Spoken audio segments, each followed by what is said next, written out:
No one can deny that the state of the dating and relationship market is in total and utter disarray. Tell me if you disagree with me. Now, I say this because we have to acknowledge it. We have to acknowledge that males and females are no longer getting together and trying to form a union that will benefit them both. Men don't see the upside of being with a woman. Women are not making it attractive for men to actually even approach them. Yeah, take a look at this video.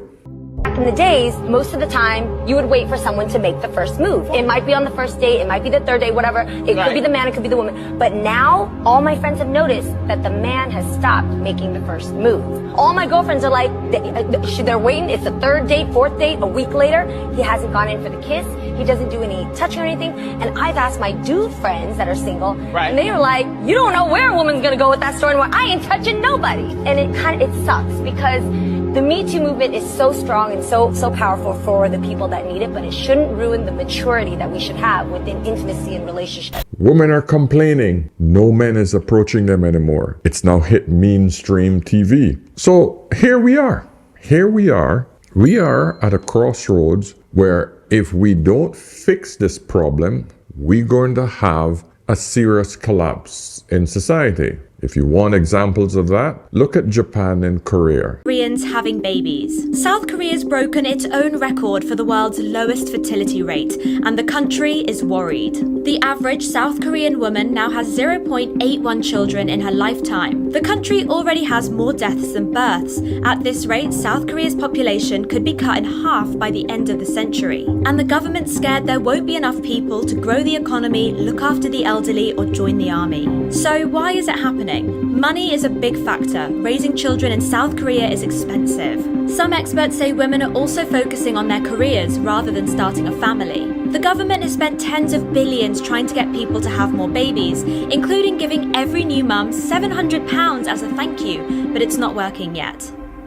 Right now, both of those societies and those countries are dying. There is no coming back from that society. The only way they can cure their problem if they have a massive influx of immigrants, because not enough people within their current society are having kids. It's just a reality. And unfortunately, it's also happening in the West. A lot of Western countries, including the US, is having that problem. And just so that you guys understand, if you think that your leaders are actually trying to cure the immigration problem, they're only making it look that way. Because I can tell you, every single state that you see in America, every single country in the West is trying to get an influx of immigrants to keep the population buoyant. They need people paying taxes, because their population isn't having enough kids in order to replace the amount of older people that are going to retire, that is going to suck the Social Security program. But that's a whole other discussion. I don't want to get too deep into the immigration weeds, but I want you to think about it, because population growth is what keeps a country vibrant. That's it. Otherwise, you have a dead or dying society. History has shown you this. But anyway, why am I talking to you like this? I'm an older guy. I've done my time, and I'm currently in a successful marriage, right? So I don't really have any skin in the fight, so to speak. But I have two younger daughters. I have two teenage daughters at this time. I want them to be successful in the relationship market. I want them to be able to reproduce my DNA. So you might say to yourself, Paul, you have a selfish dog in the fight, so to speak. Yes, we all do. That's who we are as human beings. We want to see our DNA survive. So I am trying to help the younger generation. And there's one group of people that really pushes back at me hard. And I had this discussion with an older black woman, single mother, yesterday, who said she's not following me, she's not interested in seeing my channel anymore because she feels that I am against black women. I am hard on black women. Now, I've also heard this statement from my sisters as well. For that, I want to say one thing, and every single male who are warning other women, especially black women. Every single channel, we all get the same pushback. Every single time. Because all the creators have said the same thing. Oh, you're just against black women. Oh, you're just against women. Ego, projection, high standards, demanding, picky, never happy, constantly high maintenance. Everything's a problem. I would argue again and say that this is not a small sect of women. This is most women. And I don't mean just black women, Western women. For a relationship. Most of these women want committed relationships. Out of those 100 women, I may get 10 men. So let's just start right there. If I have 100 single women and 10 men, Might have been married once, but listen, as they've gotten older and it gets worse and worse and worse, the attitudes get worse and worse, the entitlement, the hyper independence, everybody else is the issues, never looking at self. And this is what I want to be clear about. every woman is not going to get a man. Right. Just from that right there, okay? There's not enough. It's literally impossible to criticize a woman without getting pushback. But yet, these women don't take the advice from men. They don't want to listen to men. Because the whole feminist message have been pushed so hard, they are constantly thinking that men want to make it to their advantage. Push women down to their advantage. Yet, they don't listen to the message. The men are telling you what they want. Black women have to learn how to respect black men as well. Right. And I'm going to say that because a lot of us talk reckless, and then when we are in the face of danger, it's like, oh my God, you're not going to come to my rescue. When sis, you was just telling me ain't no good, deadbeat, ain't my mama ain't she shouldn't have had me, should have swallowed I look like me. this My and- daddy should have put her on my put me on my mama's forehead. So I'm not going to say black women shouldn't be protected, but this has to go both ways. And I'm not going to say black women always disrespect black men. However, we are in a state of emergency in the black community that we're not even understanding at this point. To where black women feel unprotected and black men feel like they don't have to protect us. Message. Men are the buyers. Women are the product. And whether you like how I just said that or not, that is freaking reality. You might be responsible, ladies, for providing sex. But when it comes to relationships and putting his hard-earned money on the line to support or to provide and protect you, the man makes that decision. He makes that decision to either screw himself over or hope and pray that that woman will bring something of benefit to him more than that little hole she has between her legs. Are so offended when men ask, what do you bring to the table? I'm just being honest. What is so wrong about a man wanting you to add value to his life instead of suck him dry? What is so wrong with that? Why are there so many women out here right now saying, I bring the table to the table? Can you help anything? Can this man ask you for $1,000? If he lost his job right now, or all of the income that this person has, could you provide for the whole family? That's what they mean.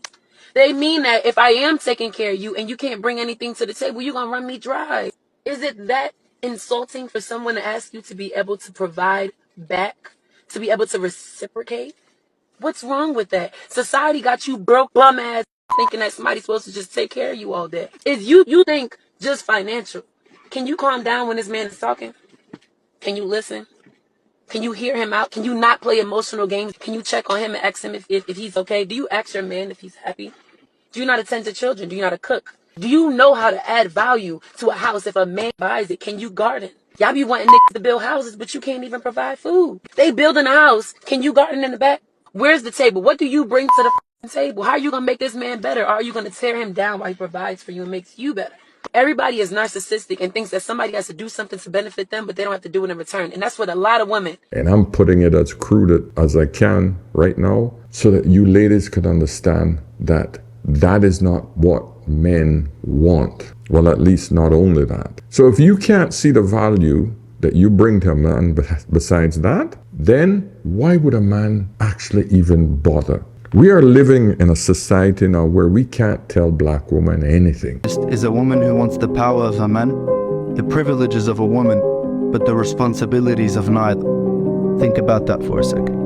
And yet, they are the ones that are losing out. You all like to pretend like, oh, we're strong and independent and we have good jobs and we're going to college and we're the most. I'm realizing is that women, especially black women, are a special kind of stupid. Now, I'm told that they're educated far greater than black men, but you have to be crazy to decide, I don't need a man. And you know what? I'm still going to have children, but in order to take care of this child, I'm going to go out and work 8 to 10 hours a day. And then when I get home, I'm going to be too tired to actually parent. So I'm going to let my children be raised by TV and social media. And so then you have your daughter thotting on the gram, and then your son being this thug. But hey, I'm educated and I'm smart and I get to celebrate Mother's Day and Father's Day. No, what you are is an educated fool, because who in their right mind would decide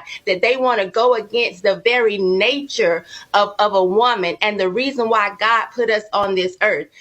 You're losing. Because I've had many debates with women who are winning in the economic department, but yet they're losing in life. They're either childless, highly educated, lonely. I've done quite a few shows on this already. They're depressed, antidepressant. How can you say you're winning if you're not happy? And if the goal in life is to be happy, how can you say you're winning? You're not winning. And then on the other side, you have the single mothers who've had kids for multiple men, and her expectations of finding a high value man is so outrageous that she's literally living in this fantasy world, and she blames everything else on a man rather than looking at the common denominator, herself, looking inward. Women who don't necessarily either want to work on themselves or are just outright lazy or possibly delusional. They love to turn around and complain about scarcity. It's always a scarcity issue. There's not enough good men out here. The men out here are this. They can't do this. They can't do that, right? It's all we men hear. And the thing about it is, then the 10% that are men are already married. Their wives are already there, usually. So what are we supposed to do? well, see, they have it all down pat, right? They know what type of men that they want, but the men that they want are never around. But the bottom line is, the men that you want, you see every day, but they don't see you. So because they don't see you, you don't see them. I had a long discussion with a black woman this morning when I explained to her, have you looked at what you can offer a man? Stop asking yourself what you want from a man. Have you once looked at what can I offer a man that would make him want to ask me to be his wife? And I'm so happy that she actually said the correct thing. She says, well, I'm actually afraid to look at that. I'm afraid to ask that question. And that's usually the problem. Most women don't want to self-reflect. They're always saying, oh, I'm working on myself and I'm going to work on myself. But what the hell does that mean? What? You start journaling? What? You start talking about what you want and focusing on your career and focusing on education? That's working on yourself? None of that is what a man wants. But yet you want the outcome from a man, yet you don't work on what it's going to take to get a man. You don't ask a man what he wants, but yet you're going by this whole feminist ideal of what you should be as a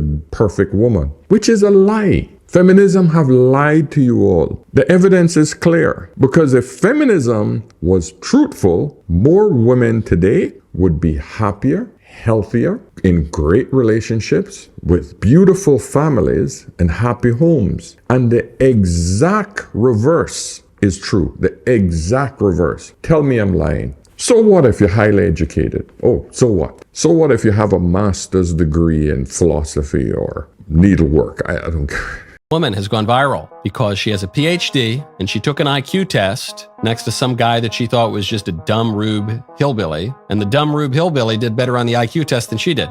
I'm Tyler, I'm 21, I'm a high school graduate, and I work in the Marine Corps. I have my PhD in cancer biology, and I work in a biotech industry. 1, 2, 3, 4, 5, 6. 2, me, I don't know. PhD, cancer biology scientist. I work in a biotech company. We make COVID-19 testing kits, stuff like that. And then 6. It has nothing to do with your background. I don't think you really have the highest EQ out of all of us. One of the biggest downsides to university expansion and to credentialism is that it convinces people that they're much smarter.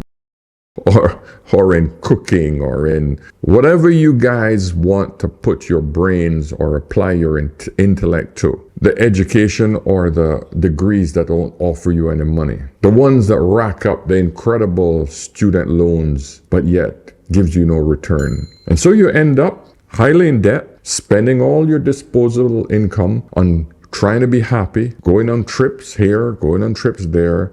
Oh, you spend every single dime you have on all the luxury goods. You over leverage yourself, you over borrow, you're living in condos that you can't even fully afford, hoping, wishing that some high value man is going to come forth and rescue you from the depths. Cat around all through your 20s. Stop around all through your 30s. You give your 20s to the street Negroes. Okay. You give your 30s to the pretty boys. They use you up, dog you out. Now you're in your 40s. Damn. And nobody's jumping to marry you. But if you're average and you're not drop dead gorgeous, I've said it before. What's drop dead gorgeous? Face and body. That's not very nice. Where is the love? She wasn't. Never encourage black women to settle. The fact that black women let me just okay. Please, can I finish my statement? Just no, this you one can't. statement. No. Now you're gonna listen. Gotcha. Gotcha. Now you're gonna listen. Right. I listen to you, so now you're gonna listen. Right. It's getting heated. It's giving pick me. It's giving pick me. If you're not drop dead gorgeous and you're looking at other people and comparing situations to drop dead gorgeous women who got men tolerating their BS. But they all think they're 10s. They all think they're 10s. They all think they're the... They would be mad at her for this. So degrees and titles and cars and houses and money. I had 2 clients, a doctor and a lawyer, back when I was matchmaking. Couldn't beg, borrow, or steal a man. It's giving pick me, and you do this to every black woman that comes on here. But and you says, watch my show, honey. But you here at 4 o'clock in the morning. I love differing opinions. Right now, I love watching differing my opinions. show, so why are you here? Pick me, If you Kendra. feel- Just if because you you feel don't that have way, high why are you standards up for with yourself, me Kendra, doesn't at mean that 4 black women a.m.? can't have high If you standards for feel themselves. that way. And so now you're saying it ain't no good black men. No. There's plenty of good black men. The problem is you gave your best years to men who didn't deserve it.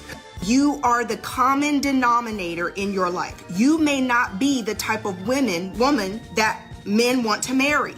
As we age, doesn't matter how much money we accumulate, our degrees or professional accolades, the reality is that our marriage and partnership market value is depreciating with every passing year. Constantly got an ego, projection, high standards, demanding, picky, never happy, constantly high maintenance. Everything's a problem. For most of you, that's what you're doing. Yes, 10% of you are highly successful financially. 10%. 90% of you are exactly in the position I just described. Tell me I'm lying. We know as men, because we're earning more and we understand the situation that we're in doing less than you. We know that you are the primary spenders. So we know that you cannot keep that lifestyle up, spending the money that you're making. It's impossible. Men know the numbers. So my point to you today, ladies, is that if I am to give you a solution as a man, you need to take that solution and run with it rather than go, oh, you just hate women. You just talk about black women and you bring them down. If I do not identify the problem, how the hell can I give you a diagnosis and a solution or a cure for that problem? It's like being sick. If I don't look at the patient and say, this is your illness, here is the solution, this is the medicine now, it doesn't taste good, but it will cure you. And you keep saying to me, why do you have to keep telling me I'm sick? Why do you keep telling me I'm sick? Because you know you're sick. You know that there's a problem. And I'm trying to tell you the solution. Well, I can get a man if I want. No, you can't. Oh, I'm single by choice. No, you're not. You're single because no man have given you the opportunity for a relationship. And listen to the caveat. No man that you fantasize in your head, that's the ideal man, is giving you that chance. So the fantasy guy isn't there and you haven't found him. You've pushed all the good guys that should be good for you in a good relationship. You put them in the friend zone and you're waiting for this top level fantasy guy, and you're now in your late 30s, not realizing, you know what? What does that man want? That 40 or 50-year-old man, what does he want? You never ask that man that. You're just saying, oh no, I'm the shit. I'm the hottest thing on the market. But guess what? Since women are so promiscuous nowadays, that still means that they have standards. They're not just going to sleep with anyone. All the power goes to the top tier men. Because now all women have the same set of standards. Over 6 foot, a height preference, a race preference, and an income preference, a man of status, a charisma preference too. You want your man to be charismatic and make you feel the vibes. Only 20% of the population makes $100,000 a year. Only 15% of the population is 6 foot or above. So the stats is very low for the guys that you want. So what it does is that when a man works on himself and becomes a valuable man, he has so many options in a dating pool. So why be monogamous? I can sleep with all these girls and just enact in my natural proclivity ways. So all those men, they have all the power in the dating market because guess what? All of you ladies want those men. But that's why most women say that, oh, all men are crap. No, just those that you want. Why isn't it that he don't want me? He must not be the right man. That's the next excuse that you're coming up with. Oh, my Prince Charming, my right man is going to come. All of a sudden you're 40, 41, 42. Your eggs are gone. You're frozen a couple of them. So now any man who comes in that wants kids with you, he has to spend a couple of $100,000 just to freaking get a kid. You can't bear it, so now he got to get a surrogate. You know you're lost. So ladies, all I'm saying is stop looking at the content creators, the men who are saying to you, here is the problem. This is how you solve it. Stop looking at, oh, he's picking on a black woman. Oh, he's picking on women. Wake up and realize, all right, that's what men want. Am I what men want? And if I'm not, and they're the ones that are buying, I better change some shit. Otherwise, because whether you guys like it or not, women are like milk. If it sit around too long, it rots even more. Listen, ladies, all I'm saying is the older you get, the worse it gets. Because the one thing that men want is youth in the lady. Men want youth. And it doesn't matter what you say. Oh, these guys are just pedophile. They want to take advantage of young women. It doesn't matter. If you're over that age, just move on because it's not you. You're not going to get picked by those men who want that. And unfortunately, the majority of men are looking for that. If you don't become what the men want, you will continue to lose. It's a simple equation. I don't understand why you ladies don't get it through your head. It's not rocket science. Around all through your 20s. Stop around all through your 30s. You give your 20s to the street Negroes. Okay. You give your 30s to the pretty boys. They use you up, dog you out. Now you're in your 40s. Damn. And nobody's jumping to marry you. We're not picking on you. We're trying to tell you how to solve your problem. All right, listen, guys, I just thought I'd give you this quick rant because I've had these conversations far too often recently, and it's the same message. It's the same argument I hear from women. And it's usually the 31, 32, 36-year-old women. Because that is the worst zone to be in as a woman. Because you still think you got the shit like when you were in your 20s, but you're mature enough to have had quite a bit of life experience, and you got your education, you got things happening. So you're caught in between this rock and hard place where you feel that I am still hot enough to get the man I want, and yet I also have all the accolades that feminism have told me that I needed to have to be successful as a woman. Not realizing the whole feminist stuff was a lie, because that's not what men look for in a woman. Men want your youth. He wants to build with you from there, whether he's 25 or whether he's 35 or 45. He's still going to look for the 25-year-old woman. It's the reality of life. So whether you deal with that reality, We age. Doesn't matter how much money we accumulate, our degrees or professional accolades. The reality is that our marriage and partnership market value is depreciating with every passing year. or live in your delusional world at 35 and broke and lonely with student loan debt, struggling every day, trying to make ends meet, it's totally up to you. But ignoring men who telling you what they want, that's on you. All right, guys, subscribe. Let me know your thoughts. Let's have a discussion. Get over to askanolaman.com. Log in, book a session with me. I'll be more than happy to help you guys. If you have a quick question, go over to Instagram, send me a quick voice message. All right, I'll see you guys in the next one. Cheers.